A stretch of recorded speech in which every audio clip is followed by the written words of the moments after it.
with the music tonight, we'll have a bit of conversation. A special art exhibit is happening over at the Joyce Gordon Gallery, going on right now through April 19th. It's called SheRose of Our Time. Really an exciting evening for all of the women of Oakland. I had this vision or this idea to celebrate our First Lady. Every year for the month of March, which is Women's Month, I have a women's show. And so Eric came up and curated the show, and at the same time we're celebrating some great women of Oakland who're doing some wonderful things.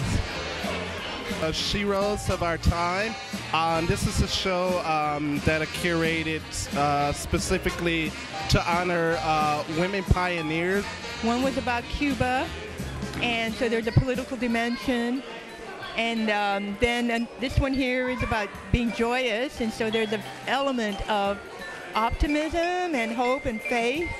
And then this one here is called Amami Singing, and it's about Amami Oshima. This piece, which is mainly a mannequin in an installation form, talks about my sister's courage in living a full life even though she was developmentally disabled.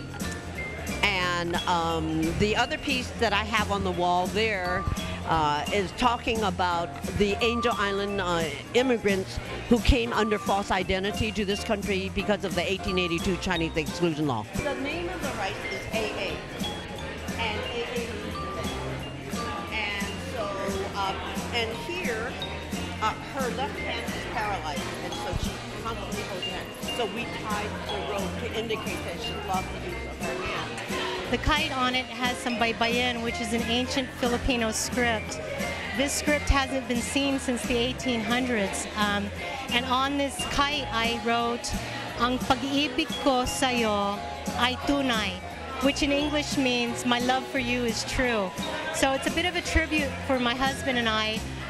Love is hanging sa hangin, which means love is hanging in the wind. The work that I'm doing now is enameled copper vessel forms, and these are destructed vessel forms, and the whole point of this is things put back together more whole, more beautiful, and in better balance than they were before. And this is kind of a metaphor for the world that I feel like we're living in right now, and the ability that we have to put things back together, make them more beautiful and more whole. There are many layers to this drawing. One is how do you build from the drawing, and the other is how do you represent a physical object on the drawing. But the idea of putting it here right next to Julia Morgan's drawing is she was California's first licensed architect. She did a lot of hand drawing, and her work, the way I see it, was environmentally sustainable, and she's a big inspiration. And this work also stems from what is vernacular. You know, we had courtyard houses in Europe and in India and all over the world, and how elements like that can contribute to holistic living, using local durable materials, using sun and passive design. So this is art which shows design, and it shows construction as well. My name is Karen Sanefaru. I'm here honoring Kimba Shakur, who is an incredible woman who's created a nonprofit organization called Urban Relief.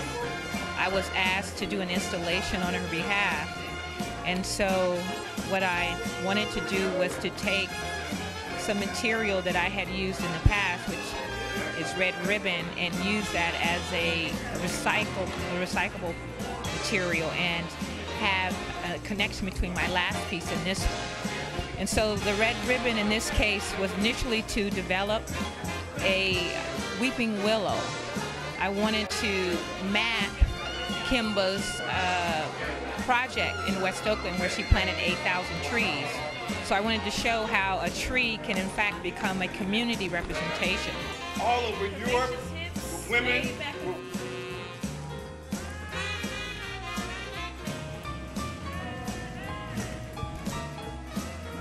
Open for that. We'll bring them in just a few as Transitions on Traditions continues with Ben Williams.